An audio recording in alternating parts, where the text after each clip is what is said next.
start on the screen. Okay, great. Okay, so thank you, Matthew, for joining me for this interview. So my first question I have is, would you mind stating your name, age, and current occupation? Sure. My name is Matthew Taitano. I am 27 years old, born June 11, 1996, and I'm currently a PhD student at Purdue studying literature, theory, and cultural studies. Hey, that's awesome. So thank you again for participating in this project, How We Remember. So to get things started, would you mind telling me your Indigenous background and where you grew up? Sure. So I'm half Chamorro, which are the native people of Guam, and I'm half Korean. So I was born and raised in Guam. My dad is Chamorro, and my last name Taitano is actually a native Chamorro last name. It means no land, which is ironic because my family has a lot of land in Guam. Mm. When I asked my dad about that, he said actually the land comes from his mom's side, because his mom is her maiden name is Fernandez. And so her family has some like, I suppose, linkage to like the Spanish colonizers that colonized the island of Guam. Um, and so because of that, like her family has like a lot of like resources and stuff like that. So when my grandpa married her, he got like a lot of the land as well. Um, so yeah, like in real also talk colonization. Guam is interesting because we were colonized by three different countries. First by Spain, then by Japan, and then the US. And so currently, we are a US unincorporated territory. So people who are born in Guam are citizens. Mm, I grew up in the public education system in Guam, which basically is the same as the American public education system. The only difference is that we are also required to take Guam history and Chamorro language courses in school, Okay. to people like preserve the culture and the native language, which I actually think is really important and something that I didn't really appreciate at the time when I was taking the courses. I was sort of just taking them because I had to. Um, but looking back, I wish I had like engaged with it more because even though I'm fluent in Korean, I don't really speak Chamorro, Mhm. because growing up, like my dad just spoke to my brother and I in English because he's fluent in English.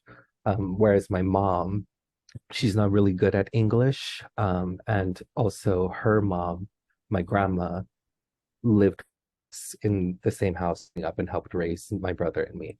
And she didn't speak any English at all, only Korean. So my Mhm. brother and I had to learn Korean in order to communicate with her. Whereas like a lot of Chamorro people also know English because like when the US colonized, obviously like English became the language and everything in Guam is like in English, all our documents, everyone communicates Yeah. in English. So um yeah, but I think now there's definitely more of a push for like um the preservation of the culture and more of a push of like informing just people on the island about like Chamorro culture. Like for example, a big thing that happened was that a lot of like our villages in Guam, we don't call them like cities, we call them villages.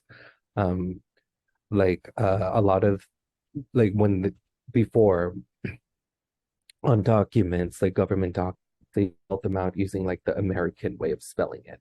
But recently, they've changed all the village names to represent the original, like Chamorro way of spelling it. So like something small like that, I think, is really important. And like, there are a lot of like activists who are pushing for that kind of stuff. So Right, right, like yeah. reclaiming that part. Thank you for sharing all that. And I didn't know. I only knew of like Guam with the like US colonization as well as Spain. But I didn't know about Japan. So that was really interesting to know. And now you've got three different like nations coming in and colonizing, which makes it a really interesting, I think, I don't know, I think more like a very unique situation in Guam because most places only have a history of like one kind of like Mhm. empire or old like nation coming in. Um, But thank you for sharing that. And I also think it's awesome that you're fluent in Korean. So that's great. Um, so for my next question, I was wondering, how was indigeneity a part of your life as a child? I know you were mentioning the Chamorro language courses that you had in school, as well as how was the history of your community passed down to you? Right.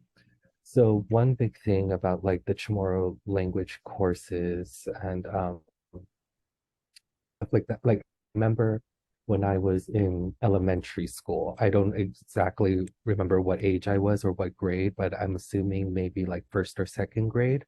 There was this program where they were like making the students do Chamorro cultural dances, and at the like we would practice the cultural dances, and at the end we would like perform it in front of our parents.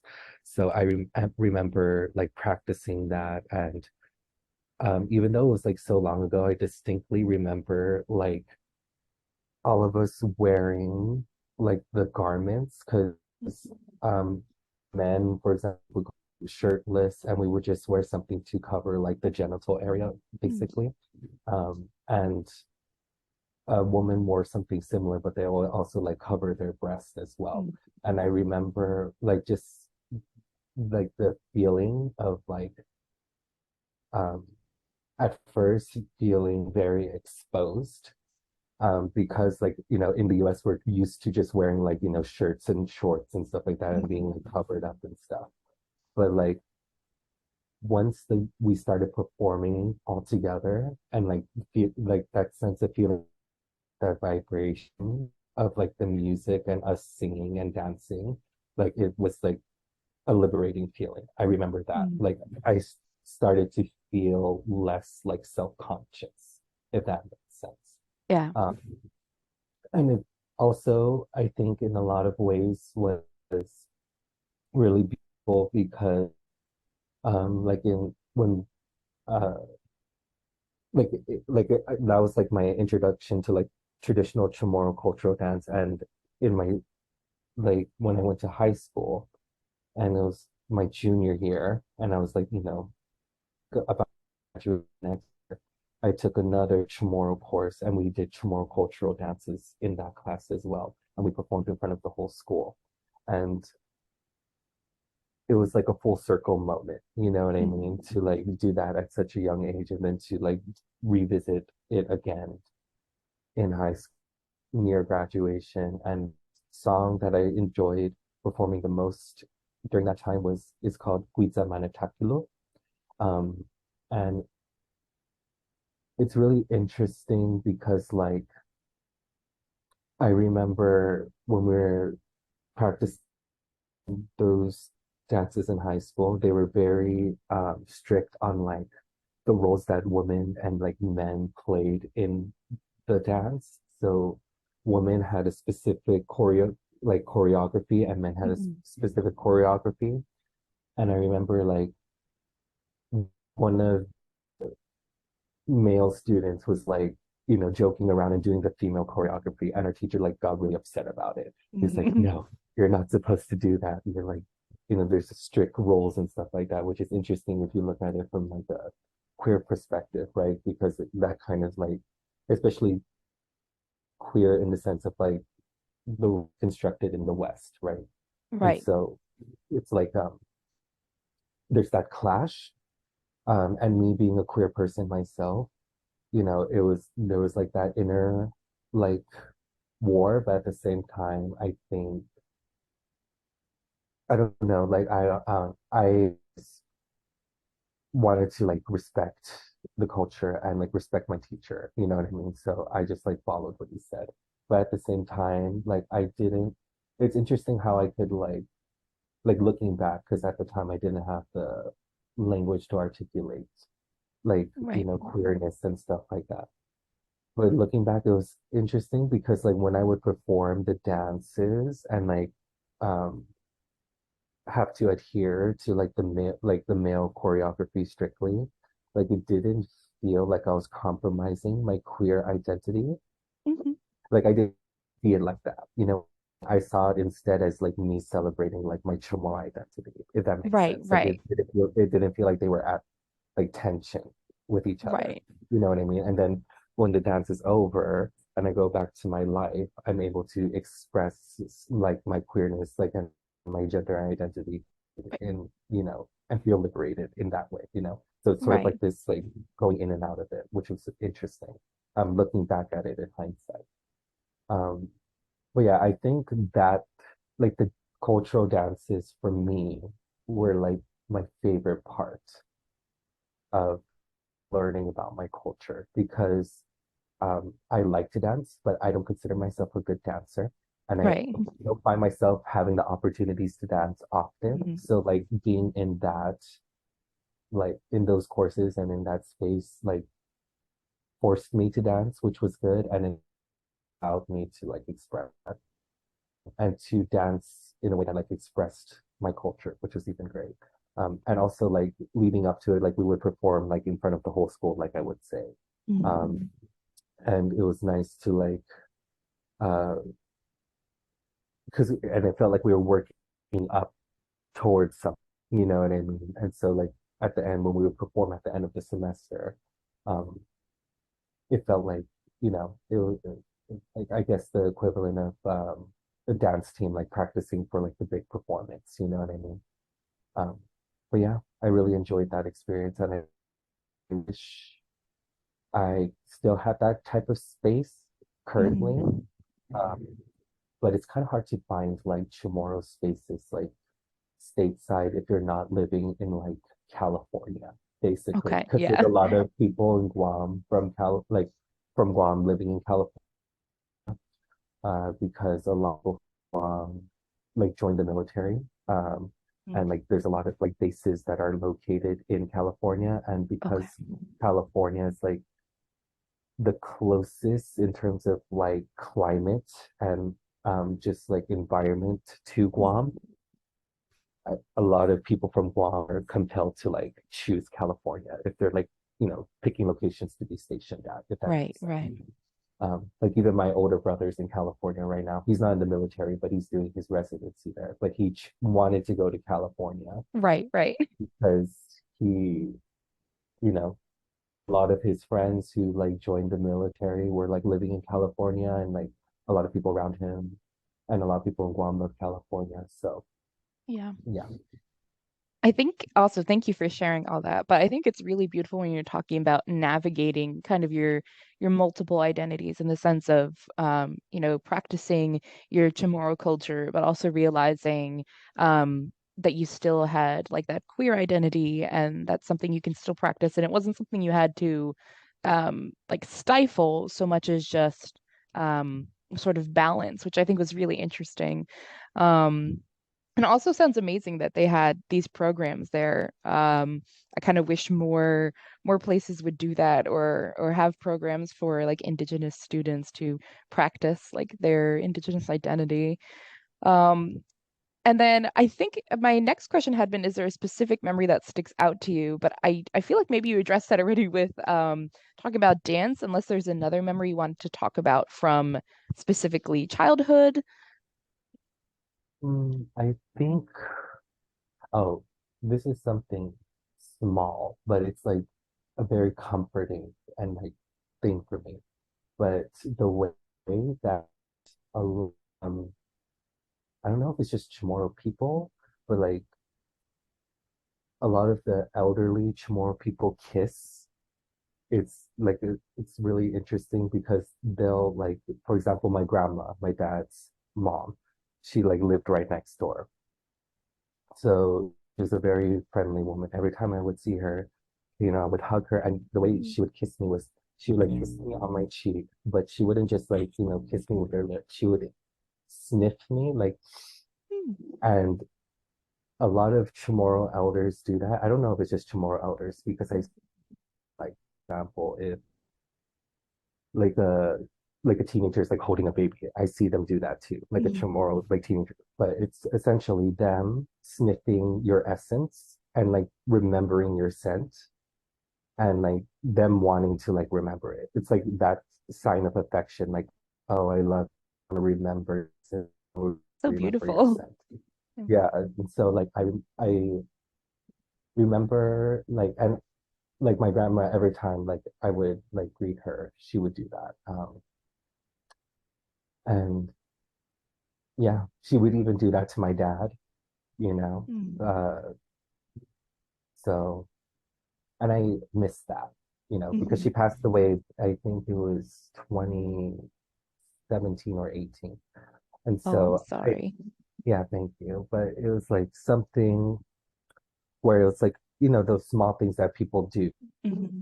that you don't appreciate, I guess, but um, yeah, I'm not sure if it's just a Chamorro thing, but I noticed that Chamorro people do it, and I've never Yeah. seen other people do it, Yeah. like of other like races and stuff do it before. So, Right, right. And then I think so. We've already spoken in some ways. You've practiced your indigenous culture as a child. You've spoken about dance. So, that aside, what was the rest of school like for you, and how did you navigate that with your Chamorro identity as well as any other identities you had? hmm. Well, me at school, I was a nerd. I just studied all the time. Um, I wasn't even really involved in extracurriculars. I legit just studied all the time because my goal was to graduate the top of my class, which thankfully I was able to do. Oh, nice. And also because like my mom, I mentioned she's a Korean um, immigrant and uh, has like a lot of what I think immigrant parents have, like those very high expectations for their kids Mhm. to excel academically. And so it's like, um, I will say that it's interesting looking back because I didn't realize it at the time. But like, I guess a sense of Chamorro privilege in Guam, which is interesting because Chamorros are the native people in Guam, but like for example, and Guam is and the Chamorro culture in general is a very like family oriented culture.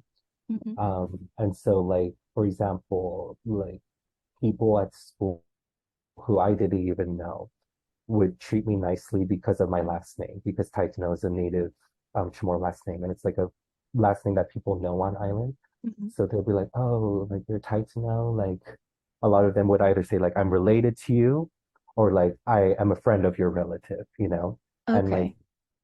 meeting up, like I was very like me and my brother were very like sheltered. Like we hung around ourselves a lot, and also we well, I can't really speak on my brother that much, but had my friends at school and had my friends at church because church. Um, and like for example, in Guam, it's popular, like it's common for like after school you go to like your neighbor, and your neighbor is like usually your cousin or something, and you go and hang out. Like all the kids in the neighborhood hang out. But like my mom didn't really like for me and my brother to. I Mhm. think also because she's like an immigrant and she's sort of just like wants to protect us and stuff. So normally after school, like we would just come straight back home. And she would only like for us to hang out with like our church members, like, uh, so I saying that like I didn't know a lot of like people, and I didn't really know a lot of like my family members. So they would come up to me, like I said, like, oh, we're related. And I would just like take their word for it. I'd be like, okay, Right, cool. believe him. Yeah. But because of that, like I didn't realize that, for example, that's the reason why I never had to deal with like bullying, I guess. Like I've had Mhm. some bullying experiences, but like for the most part, people treated me like really nicely. Um, and so there's that. And also like a small thing like my last name Taitano, like people pronouncing it correctly in Guam because Mhm. it's a common last name. Whereas when I came to the States for the first time in undergrad, because I did my undergrad in New Jersey, like everyone in the States pronounces it Taitano. Mhm. Um, and it's a small thing, but like I never to encounter that growing up in Guam because people just knew how to pronounce, Right. my family's last name because it's a common like Chamorro last name. But yeah. just something like that. And so would you, and this is just out of curiosity, so is like the indigenous community in the majority then in Guam? Like is Chamorro um sort of the main culture as opposed to like I know like up here or even in like New England, it's default kind of colonizer European culture is the main like group now, like demographically, or like that's the default. Is would you say that Chamorro is the main sort of structure of society in Guam? Well, the US culture is always looming. You know what I mean? Hmm. It's always the, I think, thing kind of pulling the strings because we are a US territory. Hmm. They will say that, like, yes, I think a lot of people are compelled to learn about the Chamorro culture. But Hmm. it's interesting because we have such a plethora of cultures on island. Like, for example, Filipinos, I think might actually take up more of population than Chamorro people do now, at least. Hmm.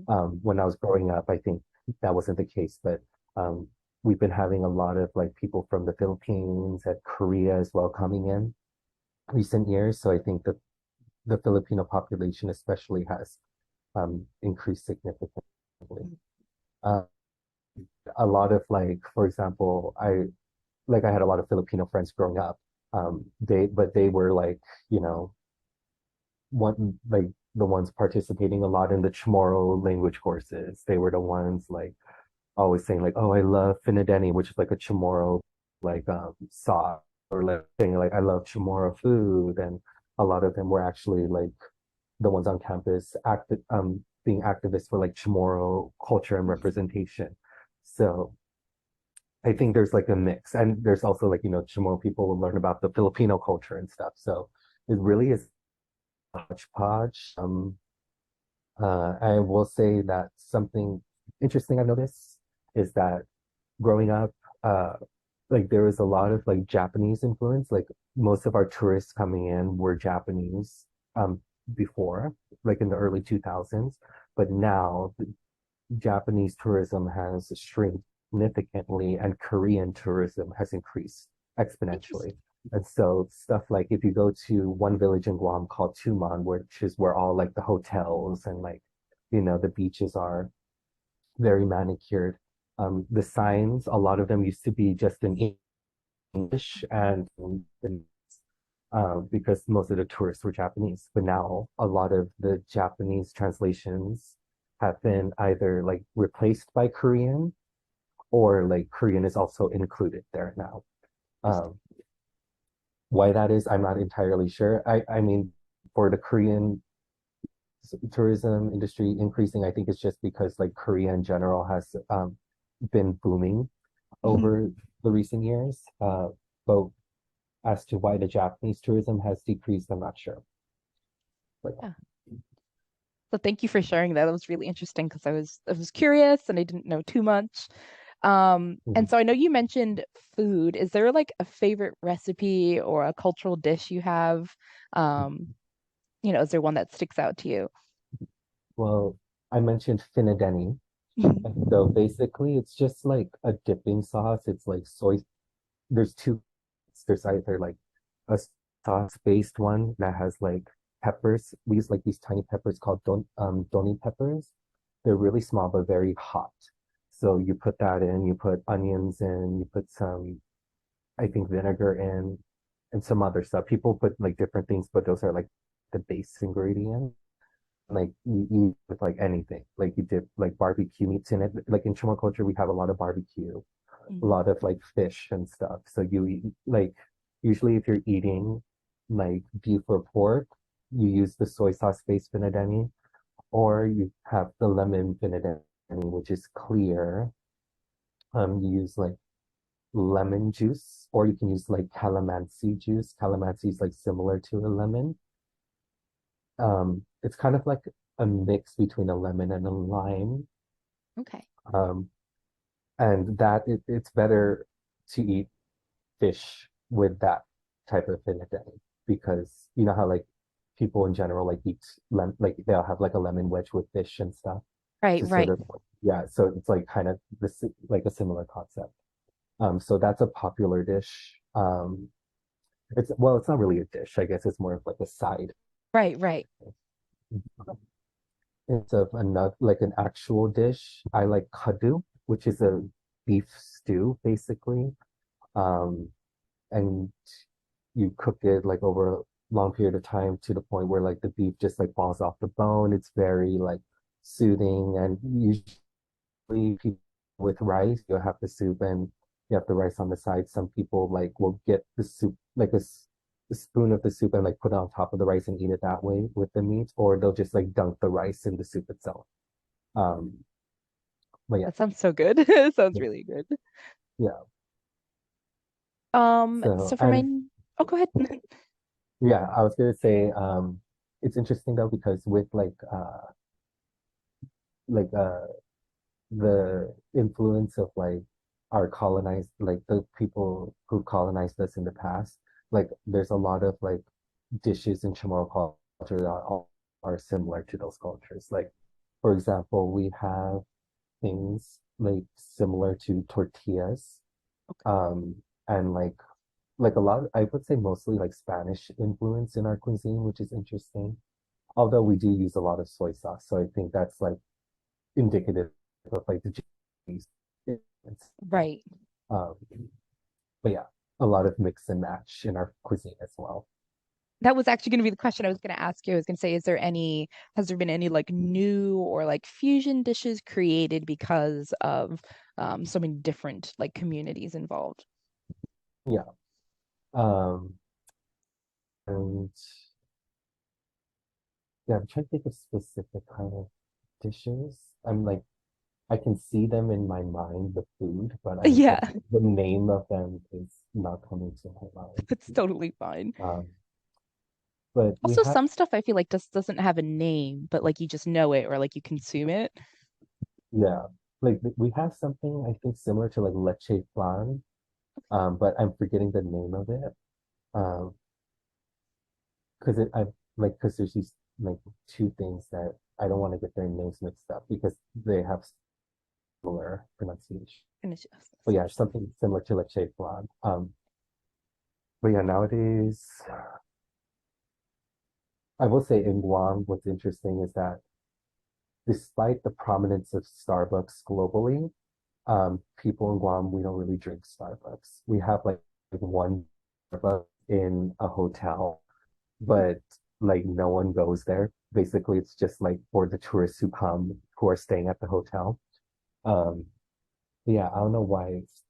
Because we have a coffee chain called Infusion, Okay. which is like started from like a local person and like it became a chain on Guam and I think now they have locations in Hawaii and stuff. Okay. But um like everyone drinks that infusion. Mm. And even like it's funny because when people come stateside to Guam and they try infusion, they also are converted Yes, to to that. infusion. Yeah. So yeah, I think that's one interesting thing. Starbucks hasn't gotten to us. Yes, Um, good. I mean, Starbucks is too expensive anyway, so yeah. I not will say, ideal. yeah, but it's interesting. One last thing, like it's interesting, like at fast food places like McDonald's and Mm. KFC are local meals you can get. So like you can get the standard like Big Mac and stuff. But like for example, during breakfast, they have like something called like a local deluxe breakfast where you get rice, spam, eggs. Spam is very popular in Guam. It became popular when the US came actually. Um, and we have spam and like Portuguese sausage and like it also comes with finadeni, so you Okay. can get like local stuff like at the fast food chains because they're, they know that people would like eat To stuff. eat that.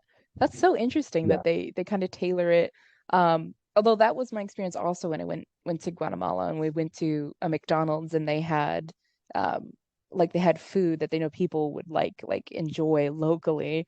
And also I found that I feel like from what I've heard that like McDonald's outside the US is actually better. Whereas McDonald's in the US is kind of lame. So this was also interesting to know. Yeah. In Korea, they have like bulgogi burgers and stuff like that. Ooh. where they have like the bulgogi meat in the hamburgers and stuff. Neat. Mhm. And so my next question was, as an adult now, what is your relationship with your Indigenous community and your heritage? Has it changed at all since you were a child or a teenager? Mm.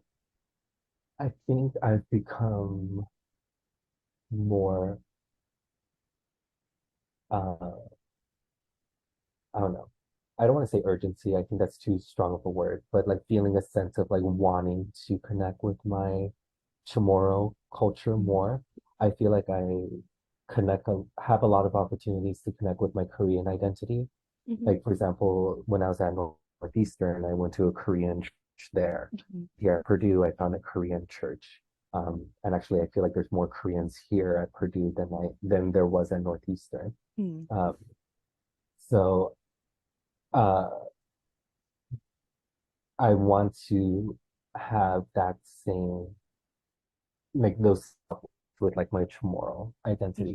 Hmm. And one way of thinking about doing that here at Purdue is we do have like a Native cultural center. Hmm. It is more catered towards like Native American students, as well as like students from like some Pacific islands, like maybe um, specifically like Hawaii. Hmm. Um, but like for example, here I met someone who is from an island that's from the same island chain as Guam. Um, and even just seeing him, like when I saw him, I was like, look like someone who would be from Guam. And he like came up to me because I guess he recognized my last name or like heard that Right. I was from Guam. He was like, oh, I'm forgetting which island he was from exactly, but he's like, I'm from the same vicinity basically. Well, he grew up in Texas, but his Right. family is from the island. And that encouraged me to like, and when we visited the Native Cultural Center, like the person running it was like, oh, we would love to have you so we can have like, more representation Hmm. and stuff like that here in the center. So I think I might do that. I don't know how formally involved I'll be with the center, but I do want involved in some step, to like put Guam on the map and stuff like that. Hmm. Um, yeah, because I think especially here at Purdue, a lot of people from Guam, like in terms of like education would like be able to thrive here. A lot of people from Guam are very interested in STEM actually, like especially like the agricultural sciences, like, Hmm. marine biological sciences and stuff like that. And Purdue is really good at like agricultural sciences. So I think if people from Guam who are interested in agricultural sciences want to study that, I think Purdue would be a good place to do that. So I want to get Guam on the map here so Right. that Right. it could potentially open doors for other people Yeah. from the island. You'd be So like the pioneer of the growing, like yeah, maybe Chamorro or Guam community at yeah. Purdue, which would be awesome. Hopefully, yeah. Although that would probably be a big project considering everything you're starting now with your doctoral studies. Yeah. So then currently, how is your Indigenous heritage part of your work and studies, if it is? And what has it been like navigating academia with your identities and your indigeneity? Mhm. Um, to be quite honest, my native identity is not very much involved. I think it's involved in, or directly at least, I think it's involved in a roundabout way because, like, for example, I study Victorian literature, like critical race theory, and also like I'm interested in like post-colonial theory, and I think my propensity towards post-colonial studies comes from coming from Guam, looking at like noticing the influence of colonization of the island and becoming more aware of it as I like get more, you know, like get older and get more education and stuff like that. So I'm always looking at it through that way. You know what I Right. mean? And always like trying to work that offers like a unique perspective, Hmm. that offers a perspective that I think reflects my own experiences, my Hmm. native identity being. a part of that. But yeah, and I don't know. I feel like I just haven't. And to be quite fair, when I first started off studying, like in undergrad, I remember a lot of my professors were sort of pushing me towards like Pacific Island studies Mm. and the sort, just simply because I came from Guam. Hmm. But I came in as an English major, um, not entirely sure yet what literature I wanted to study, but at the time I sort of felt like they were trying to pigeonhole me, Hmm. or even tokenize me in a way. So initially I was kind of like distancing myself, I Right, guess you right. could say, directly studying not just, Chamorro topics, but also Korean topics and stuff like that. Although I did take Korean in undergrad as like my second language requirement. Um, but yeah, now I'm more open to incorporating like my native identity in my studies. Uh, how I'm not entirely sure yet, but Right, right. I think also it's like important to note that like because you are like indigenous, it is always part of your work. Which I think I feel like so many like lots of times we think like, oh, then you need to study Pacific Islands or you need to study indigenous, history too for it to count as incorporating your heritage or something.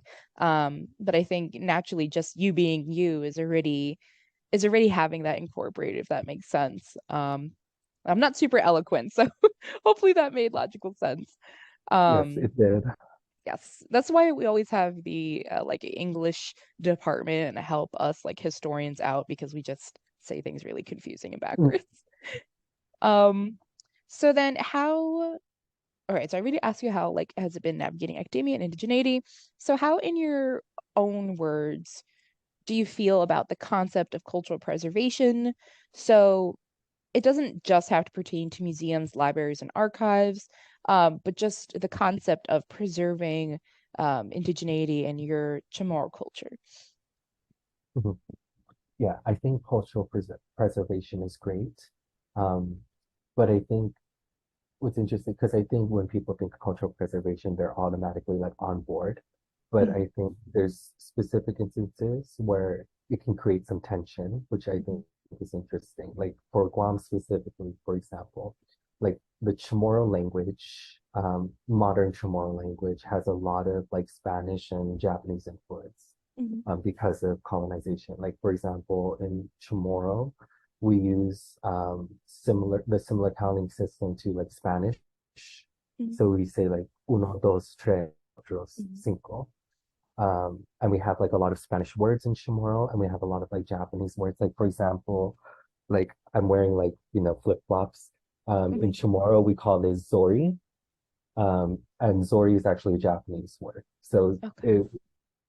it is you know in Japanese culture, like traditional Japanese culture, you'll see like a lot of like samurais and people in Mhm. general like wearing these with like socks, I think.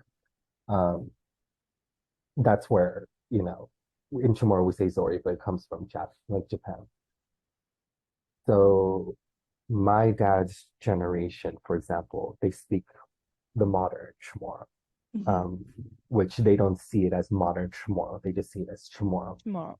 Um, whereas we have Fino Hadza, which is the Chamorro language that is touched by colonization. So, like, what some people might say, like, uh, traditional Chamorro, or maybe even quote unquote real Chamorro. So, like, for example, uh, in Finohata, we don't use like those tres cuatro. We Mhm. use like one is Hatsa Hulu or Okay. Hatsa Hugua Hulu, completely different counting system.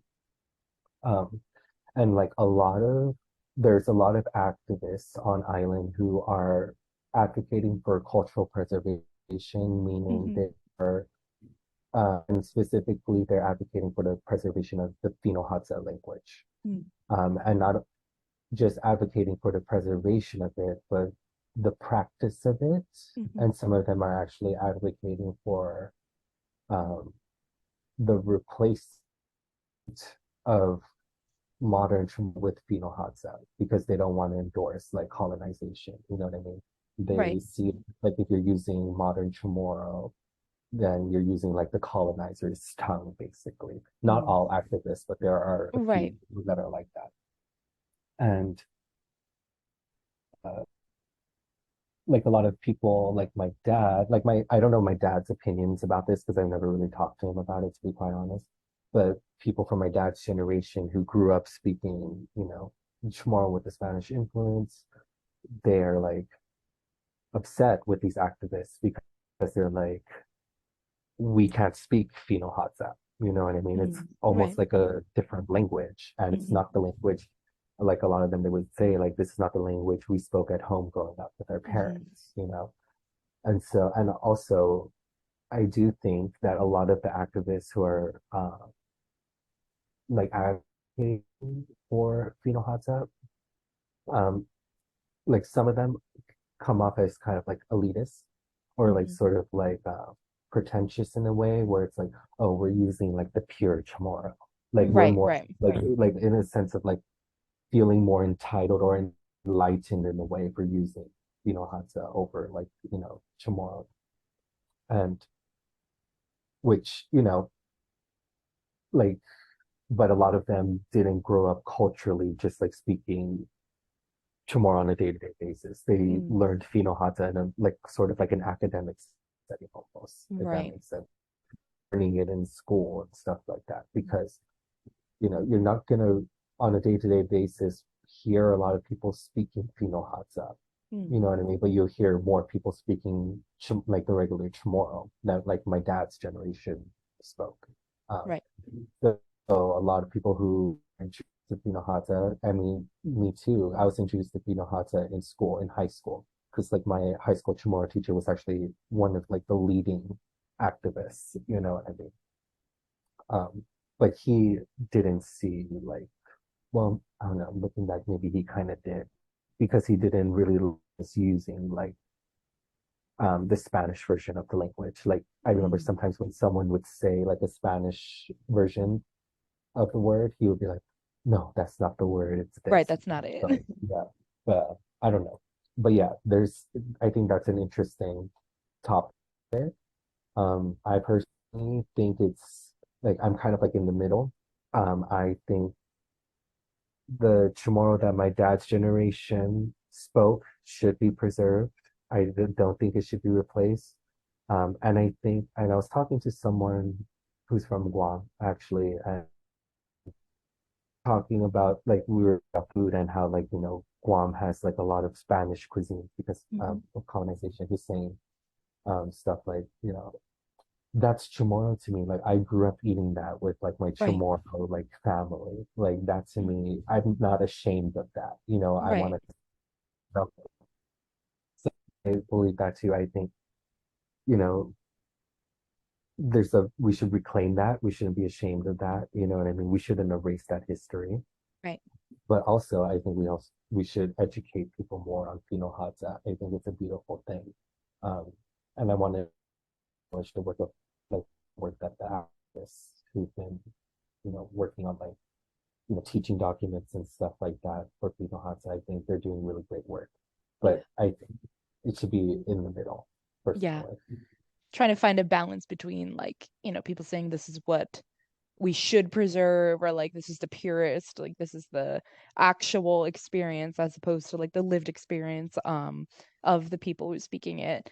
I know when I went to like a Nawal Institute in Chicago, there was like discussion over the tension between like speaking pure Nawa as opposed to like modern day, which has become integrated with maybe colonizer language, but is more of the common shared lived experience of the indigenous community, and is equally valid. So it's an interesting tension going on. Mhm. And so then what do you wish that people who are not Chamorro or who are not indigenous understood about your community and indigenous communities in general? Um, I think I can speak a little maybe about Pacific Native Mhm. communities. Well, something basic is that we're not the same as Hawaiians. Mm. I think a lot of people have this image of Guam where when I describe it, they think Hawaii. Mhm. Um, and even though I love, Hawaii, I never even really there, but I've been through the airports often. But I have nothing against Hawaii. That's not what I'm saying, but it's basically like, we're not the same. There are these nuances between our cultures, big differences actually, not just nuances. Mm. And that we shouldn't be conflated because we should celebrate those differences. Know what I mean? Um, like for example, we don't do hula. That's from Hawaii. Mhm. And like people sometimes would go like in Guam, like to hotels and like for example, the dancing that the performances that they would do at the hotel, sometimes they would be Hawaiian dances actually. Um, Mhm. but they would just do that because, they're catering towards like tourists. Right. But I think now there's actually more of a push to perform like traditional Chamorro dances, which is Mhm. to educate the tourists about what Guam actually is. Uh, Right, right. um, and yeah, this is also an interesting thing because I don't know, like, and I think maybe people from Puerto Rico might sympathize being like a U.S. territory, but it's interesting because like, you know, I don't want to push this narrative of like I'm a U.S. citizen and sound like Mm. like Mhm. like a nationalist, you know what I mean? Mhm. Or like a extreme like Americanist, but for example, going to like a bar and showing your Guam driver's license and not being seen or being like, oh Mm. no, you can't come in. And so I would always have to travel with US passport. Mhm. Um, like even like before I used to smoke cigarettes, I would have to show my passport to get cigarettes, you know what I mean? Because my Guam driver's license, because the Guam driver's license is an American ID. Um, so they wouldn't believe that, you know what I mean? And so stuff like that where and oftentimes when I would encounter that situation, I would have to, and I don't have my passport with me, I would say like, "Oh, we're like Puerto Rico. We're your U.S. Right, territory." right, where And once yeah. I say when I bring up Puerto Rico, they're like, "Oh, okay, then it should be fine." And then they'll scan it, and then they'll go through. So, um, Right. Concept of like being technically by name, oh yeah, you're part, and then not really, or not getting any of the benefits or assurances of being um, considered part of the United States. yeah, and I would hope to see like, and I want to bring like that up, because I hope to see in the future like Guam, like people from Guam be able to vote for the US president because we're not Mm. able to. We can vote for like our own governors and like the local government, but we can't vote for the US Really? I um actually didn't. president. I had no idea about that. Yeah. Yeah. Like we have a Just we have a pseudo poll where it's mm. basically like the news outlet, like the big news outlet in Guam, will take people's votes online and just like show it, like Right, what, like who people would have voted for if they right, could. right. Yeah. But